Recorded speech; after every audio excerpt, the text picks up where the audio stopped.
Okay, hello, this is Leonard Davis from the Newport Beach Historical Society, and I am interviewing Mike Giddings, and you were a football coach at Newport Harbor High School. That was my last, I guess you'd call it a real job. I was a volunteer for $1 a year so that I was insured, and probably as fun a way to end my coaching career. I started coaching in '57 at Monrovia High School. Okay. Had stints at Glendale College, University of Southern California, head coach at Utah, assistant with the 49ers in the NFL, and head coach and general manager of the World Football League Hawaii team. And my last real job in the NFL was with the Denver Broncos in '76. After which I started my current business, now run by my son. But So what year did you come to Newport then? well, I went to grammar school here through the third grade. Okay, so you were from a kid here, okay? Yeah, and So then you went across the bay over there, I right? grew up on Balboa Island. Seymour Beak and I were best friends. Okay. Owns the ferry. Just interviewed him a couple Still weeks doesn't ago. give me a rate. We ride our bikes together every Monday, so we've known each other since childhood. Okay. My folks moved uptown when I was in the fourth grade, and I went to South Pasadena High School. Okay. My mom moved back to Newport when I graduated in '51. She came back here in June of '51. And what high school did you go to there? South Pasadena. South Pasadena. Actually, it was called South Pasadena San Marino in those days. Yeah. Both kind of like the old days when CDM and Newport So went. where were you born originally? I was born at St. Vincent's High School Hospital in Los Angeles. Okay. So you're a native Californian. Okay. Oh yeah, and I lived in South Pass for a couple of years. So did your family have homes in both towns, or you? No, we rented all the way. I was on Topaz. The box still there on Sapphire and Park on the island, and 318 Amethyst. Okay. We were at 3 different spots during the World War II, basically. And then we moved up to Narcissus Street in the Corona del Mar my last year here. Okay. I asked Dad, I said, I heard that you could buy a lot on the island for $100. Why are we renting? He says, because I can't afford $100 a lot. Can you imagine the people that bought a lot on Balboa Island in those days? But and so continue. My sister graduated from Newport Harbor. I have a younger sister. She graduated from Newport in '53. And my son graduated from Newport Harbor. I moved back here for good. What year did your son graduate? He's class, I believe, of '81. Okay. I moved back here when my last job was '76 with the Broncos. Okay. So I moved back to Newport for good in 1977. I had held on to a house I bought. I actually lived in Newport when I coached at SC. Okay. So I came back down to Newport in '62, left in '66, and came back in '77 to the house on Walnut Street in Newport Shores. Okay. And then when did you begin coaching at Harbor High School? I'm back 2 years, '77 and '78. And in '79 football season, they didn't have anybody to coach the 10th grade team. Okay. The sophomore coach decided that he would go back down and coach the freshmen. Who was that? Earl Byers. I remember him. He was one of my PE teachers back then. Okay, and So I went there. Hank Cochran was the head coach. Okay. I don't remember him, but Hank had just succeeded Bill Pizzica. Was Pizzica there when you were? I remember Pizzica. Okay. Gage was, I think, the main coach when I was there. Jules Gage, Yeah, I sure. went A lot there. of my buddies played. A lot of the guys I went to high school. I graduated 71, so. Okay, and then Hal Irwin was the coach there for a while. Yeah, I didn't know him. Well, Earl coached my son his sophomore year, and they won the league and had a good team, but the freshmen had not won a game. Freshman class was a little lean on players, especially linemen, and so nobody was available to coach the 10th graders. So the head of the boosters. So the 10th grade coach went to do 9th grade. He went back to 9th grade in 1979. Okay. And the head of the boosters was my son's best friend's dad, Jim Helfrich. And one day my son came home. He says, "Hey, Pop, would you be interested in coaching the 10th graders?" And my business, evaluating all the players in the NFL, is done off of game films. I don't have to travel. And I get the same films, not NFL films that you see on TV. I get the same film the coaches get. So I can do that anytime. I can do it at 2 in the night if I want, 2 in the morning. So I said, yeah, I'll go. That'd be fun. I said, let's go coach those kids. So I coached the sophomores for 3 years. And Hank Cochran was my son's coach. My son was most valuable player at Newport in 81. Was he a sophomore that year? Or? He was I never coached my son. He was a junior in 79, senior in 80, so he's class of 81. Yeah, he was the most valuable player in the 1980 team. Okay. But they didn't win very many games. Hank didn't win very many games. The parents were upset. And, there was a couple of vocal parents that thought their kids ought to all be playing at SC and UCLA, and Newport Harbor High School's turned out about, in its history, maybe 4 or 5 players that good and that could play at USC. I had 2 of them, or 3 of them actually. So our last sophomore team in 81 went undefeated. I had a really good class. And I told Hank, the varsity coach, I said, I got about 3 players here in the 10th. They ought to be playing for you. He says, "Nah, you keep them because this is my last year." So some of those sophomores that went undefeated, were they?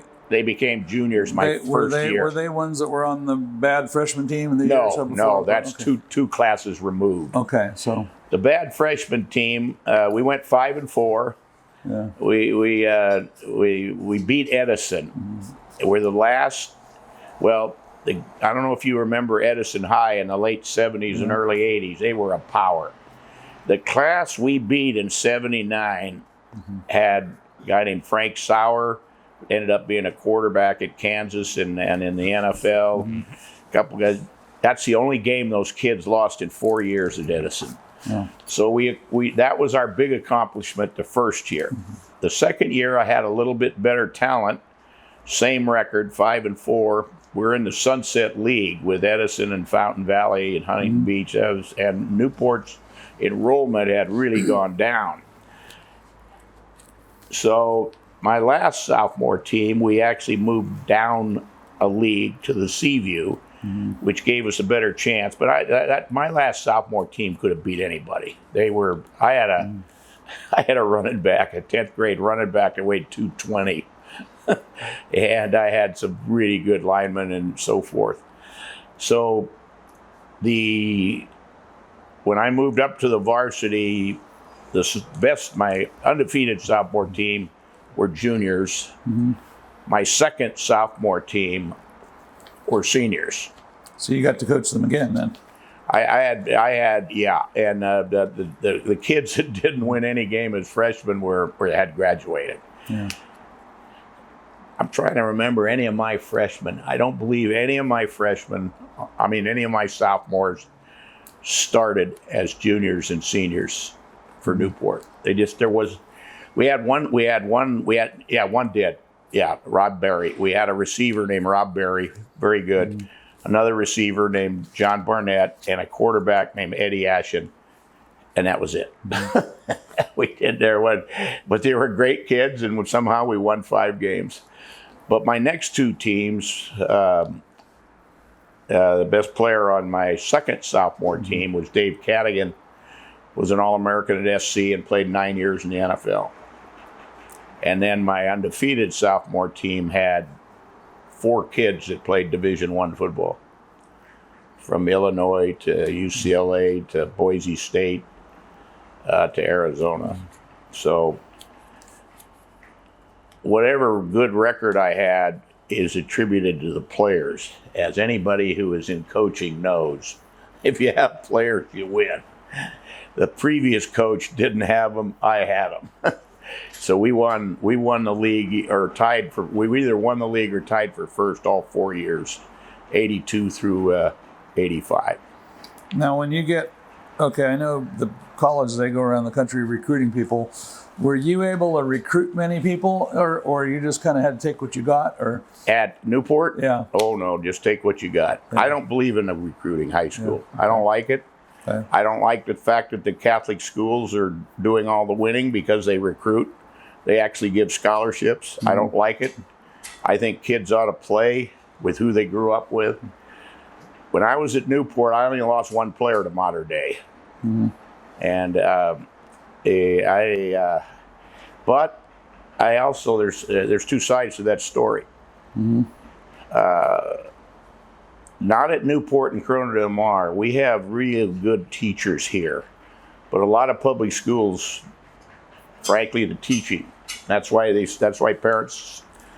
My daughter sent all her kids to Catholic school. She married a Catholic kid. I'm not Catholic, but they live in Elk Grove, and the public school system there, compared to Jesuit High, where her son went, is just night and day. So there's 2 sides to the story, and I don't want to be. I believe I like the way the Catholic schools teach. I like their discipline. I like they teach American history as it is. By the same token, I think kids grow up in a neighborhood. I think they ought to play in a neighborhood, and that's why CDM's been good lately. The year that Matt Barkley from CDM was at Mater Dei, and he got a scholarship to SC. He's from Corona del Mar, and 3 other, there were 4 starters on the Mater Dei football team that would have started at Corona del Mar. Some coach came in, I don't know if it's the current one, I think there's two coaches back at CDM, and he kept those kids home. And CDM won 40 straight league games. Only beat me once. So how long were you the varsity coach? 4 years. 4 years. And basically what happened was that my business, which is evaluating players after they get to the NFL, suddenly and I don't know what you want to call us, consultants or whatever, but we evaluate all the players and all the teams and what the players are worth. Well, suddenly a name called free agency came into the NFL in the mid-'80s. The word free is a complete misnomer, but it basically said that a player could play out his contract or end his contract after 4 years and become a, quote, free agent and make a lot more money by moving. So my business, as you can see, became the decisions we were making when we were evaluating players went from at the most maybe $1 or $2 million players to a flock of $10 million players. And it was just time to concentrate on the business. I want to make one thing clear. On the varsity team, that includes juniors and seniors, right? Or is the varsity all seniors? No, it's juniors and seniors. It could be sophomores too. Okay, if they're really now, what happened, some controversy on this. When my first year, 1982, there were 2 really good underclassmen football players in Newport. The ones I had as sophomores in 81 and the 81 freshman team. Those 2 classes were outstanding. When I went up to varsity, I might have had 3 seniors starting. The rest were my kids that were juniors. I brought the entire sophomore team up. I did away with sophomore football my first year at Newport. Some controversy because a couple of kids couldn't handle it and they quit. But it's the only way we could turn the program around. There weren't enough seniors to beat enough people. And my juniors were juniors. And, they'd never played varsity football. So I brought the whole 10th grade team up. And there was some controversy. I had some parents that questioned it and all that. I said, I just don't think it's fair to put your kids out on the field on Friday night without a chance to win. And at least 3 of those 10th graders started for me. The next year, we went back to the normal way. I had a 10th grade team, but I had to bring those kids up. But then you got to coach some of them for 3 years, so that seems pretty cool because you got to. I did. Yeah. You can look at it 2 ways. They either had to play for me for 3 years, or I got to coach them. But yes, there were some great players. Great players. Now you said you only did this as a volunteer and only took $1 a year. Yeah, I didn't feel like I should be paid. I felt they'd take the money and do it for the other teachers, but I needed to have a salary to be insured. Okay. But pro football, as you know, is fairly lucrative. I don't make a lot of money, but I made enough money where I could volunteer. And then you said something about you started the business after that, or no? I started the business in '77. Okay. I started at my. And this is evaluating the players. My last job in '76 with the Broncos, I had 2 roles. I was the offensive line coach, and I was the first director of pro scouting in the NFL. Right. All the scouting prior to 1976, believe it or not, was college kids. And what we saw was that if one of your players got hurt early in the season, there was no list or evaluation of the best players that you could bring in that other teams had let go. And that's how I started, or why I started my business. And I did it after being the first pro scout with 2 jobs for the Denver Broncos in '76. And how long did you do that job? I was there just 1 year. Oh, just 1 year. Yeah. So you didn't do anything after you stopped coaching the high school team in that field? Oh, you mean after Newport? Yeah. Well, I still do my business. I'm still in it. My son runs it. Still does the recruiting? Yeah. Okay. So I just left Newport and went back to my business that I'd been in since '77. Maybe I didn't make that clear. Okay. I started the business in '77. Okay. And I coached at Newport from '79 through '85 seasons. First 3 with the sophomores. But that wasn't my profession, so to speak. And although I will say this, I found out that coaching high school in 1982 compared to when I started in '57 was much more advanced. It took more time than I thought it would. And why was that? Basically, the advancement in filming. Then the high schools, and it's even more, they even have more of them now. A lot of high school coaches, football coaches, want their kids to just play football. I don't agree with that. I don't believe you can play football 12 months a year. Football practice is no fun. If anybody says it is, they're screwy. Baseball, I mean, you can go out and hit, and you can play on the beach, or basketball, you can shoot. All these other sports, swimming, you can go body surf, anything. Golf, they're fun. Tennis, they're all fun, but not football. Football practice is hard, and I don't believe kids could do it all year round. But even back when I came in, they have what they call these passing leagues, 7-on-7. you have all your receivers and your backs and your quarterback play against each other. There's nobody rushing. There's no linemen. And so you have those. Weight training has become an art. When I was at USC, I kind of started our weight training program back there. When I was young, lifting weights was supposed to be bad for you.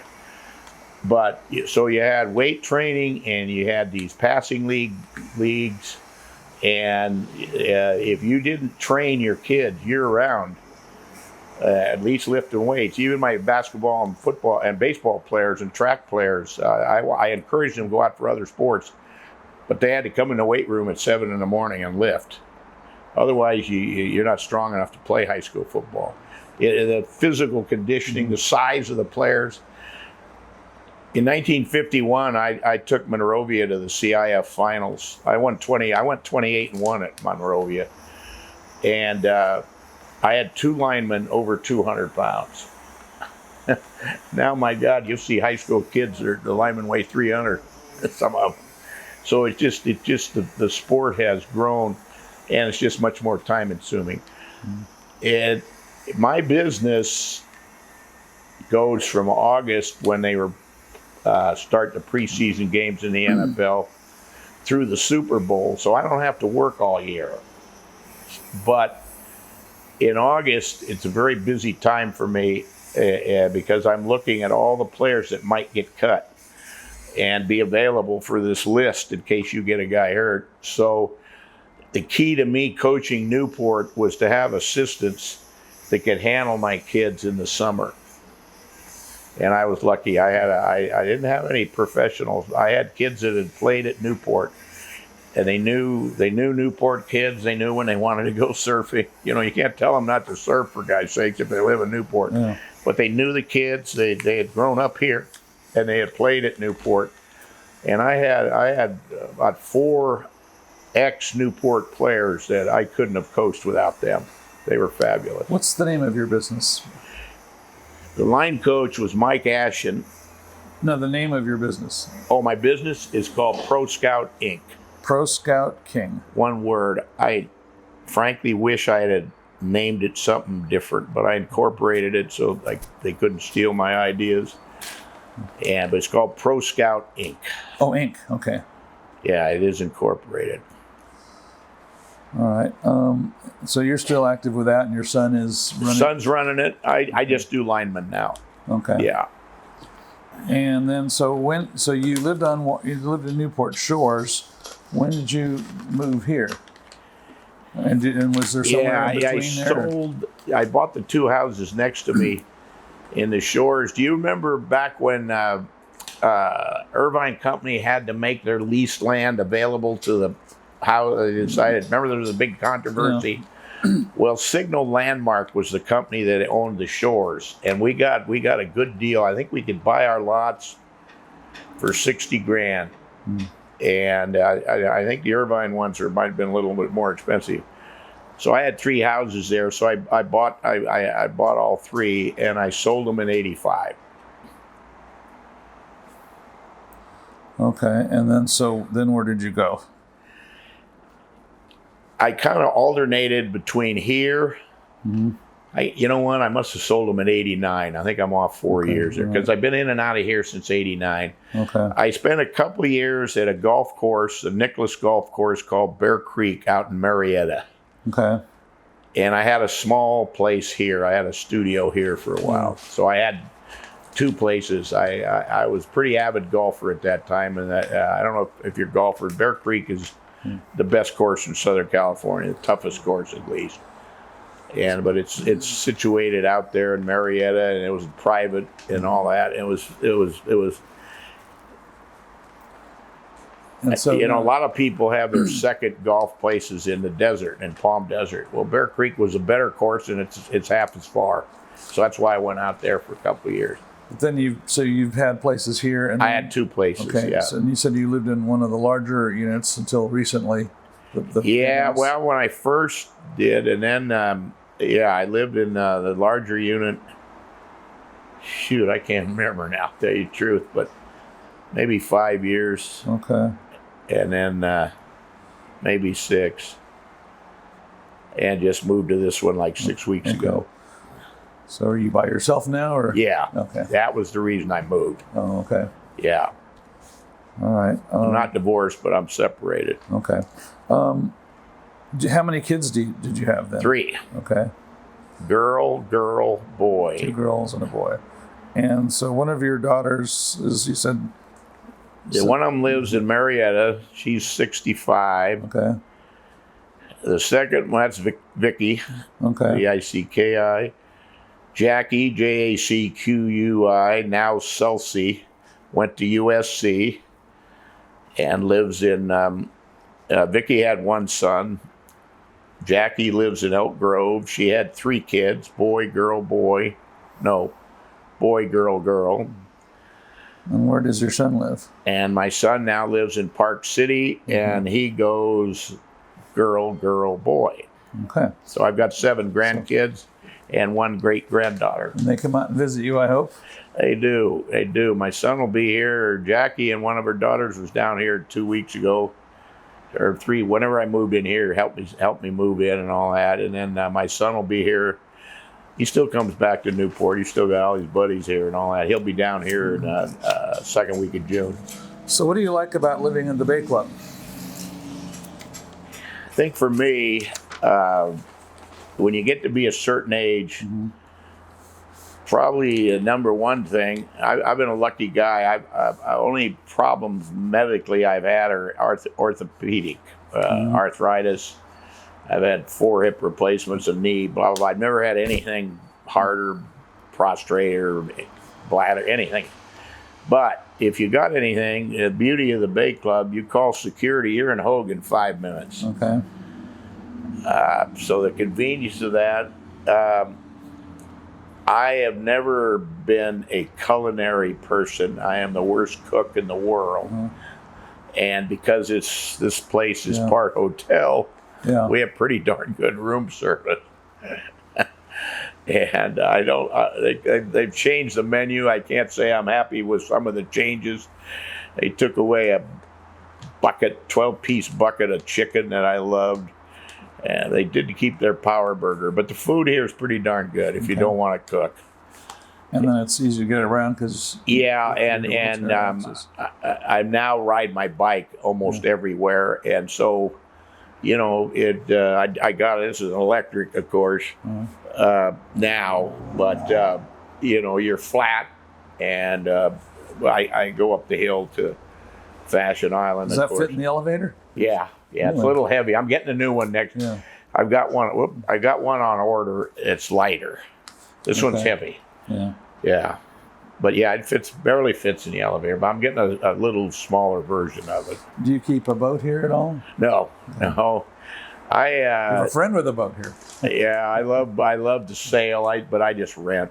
So those are some of the boats you've had, I guess, the ones on the wall. Those the plaques. The blue one's my Snipe hull, and the other one is a hull of PC-10, which was owned by my uncles and my dad and his 2 brothers, and they won a lot of championships here before the war. Okay. They were Pacific Coast champion 8 times from like 32 through 40. So what'd you do with the Snipe? Gave it to my sister. Okay. And she sold it, but I'm not sure to who. She ended up in Hawaii and was she maintained sailing. Pretty hard to be a sailor and play football and coach football. You don't have enough time. But she became she lived in Maui for 55 years. She died 5 years ago. Do they have social activities here for residents as well, or? Yeah, I don't join them. I'm not antisocial. Okay. I don't want to say this right. There aren't a lot of athletic people that live here. Yeah. I don't have much in common with them, I guess, or vice versa. Not that they're right or I'm wrong.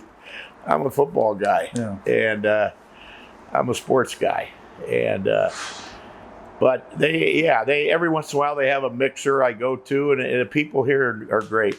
Yeah, but I don't know many of them. I really don't. I've been in and out of here for over 20 years. I could probably name on one hand the people I know. Do you keep in contact with many of your former kids on your teams? I do, and that's the best part of being a coach, I think. From Monrovia's 57, my first team, to my last team was at Denver Broncos, and especially the USC players. Just had lunch last Friday with one of the best I ever coached at USC. And then Newport kids had a big old reunion for me last spring. It was fabulous. And then best player I ever coached was a linebacker from the 49ers named Dave Wilcox. And in the other room, there's a picture. When he went in the Hall of Fame, when a pro football player gets into Canton, the Hall of Fame, he has somebody present him. And my old linebacker had me present him, which is about as big an honor as an assistant coach can get. But yeah, that I enjoy that. Was the only so bad Dave part Wilcox about was a local. He was a local one from Newport Harbor. Oh, I see them all the time. Yeah, okay. Yeah. I used to know John Wilcox. I don't know if it's related to that family or. Who? There was a John Wilcox went to Harbor back in the 70s. I don't know if it's the same family or not. But Did you say Bazakis? no, John Wilcox. Oh, Wilcox. That's no relation then. Yeah. This Wilcox is from Oregon. Okay. Yeah, he's from Oregon. Okay. You know, it does, and I really love Newport. I mean, you think about what I do for a living. It's like 7 months of film work, which I could do anywhere. So if I'd have been smart, tax-wise, I'd have worked 6 months or those months in Nevada or Arizona even, and then lived here the other. But I just have always loved Newport. I can still catch fish in the bay. I'm not sure I would eat them, but I got a white sea bass 2 years ago that I ate. And of course, you can't keep many. And most of the halibut, what is it, 22 or 24 inches now? You ate it and they're still here, so that's good. Yeah, there aren't many that big anymore. I used to dig up clams on the beach when I was a kid. Yeah, and ate those. but I still loved fish in Newport. Same places I used to catch them when I was Do you go a out kid. and do any deep sea fishing at all? Not out of here, boy. But talk about great days. When I lived here in the early '60s, the albacore. Do you remember when the albacore used to come through? You'd catch them on a 12-mile bank. Now they don't come in. They don't come within 50 miles of this coast. I've asked people, maritime people, and first of all, albacore like 62 or so degree water, I guess, and the water's warm. But obviously, whatever bait they're chasing doesn't come in. The closest they come, I hear, to the coast is, well, San Diego, you can catch them maybe 50 miles out. But Half Moon Bay, before they make their, they swim around the Pacific, the albacore do, the longfin tuna. They come within about 20 miles of Half Moon Bay. But if you've ever fished out of Half Moon Bay, that is a different ocean than here. So when I deep sea fished, I caught a whole bunch of yellowtail 2 summers ago. So we go out of San Diego. But mainly I had a timeshare in Cabo for about 20 years. And I had my own skipper down there, and that's the main place. And then until about 5 years ago, I would go to Hawaii at least twice a year. But the best fishing over there at Kona on the Big Island kind of got fished out. The most luck I've had deep sea fishing is Cabo. So do you still attend a lot of the games at Newport Harbor? Yeah, they just finished like a 6-game schedule. I don't know if fans were allowed, but up till I'd go to a lot of them. Maybe this fall you get to go to some more. Just a fan, and yeah. I love high school football, and so any last comments you'd like to make that you think we should know? No, I got one that I'm asked about coaching and they said, well, where did you enjoy coaching the most? And because I was lucky, I coached at all levels, high school, junior college, and major college, of course, at USC. We won a national championship in '62. And then I was 7 years coaching in the NFL, and a total of 10 in high school. And somebody asked me that question, and I said, I guess I would say the most rewarding, and this surprised people, was a tie between high school and the pros. And they said, well, my God, why would that be? I said, for different reasons. If you know what you're doing and your players buy into it, they're easy to coach. The high school kids, whether they want to admit it or not, want to date the good-looking cheerleader or song leader. And if they win, they're going to do that. The pros obviously want to make more money. And if you teach them how to play well, they'll make more money. College, there's too many distractions. You know, they're getting married, they got this and that. Now, I enjoyed college, don't get me wrong. But as far as if you approach coaching as teaching, the high school and pro players, believe it or not, are the easiest to teach because their motivation is there. And there's just so much going on when a kid's in college that you don't have his full attention. Well, thank you very much. It's been a pleasure talking to you today. Okay, well, I want to leave you with this when he gets off campus. Okay, all right.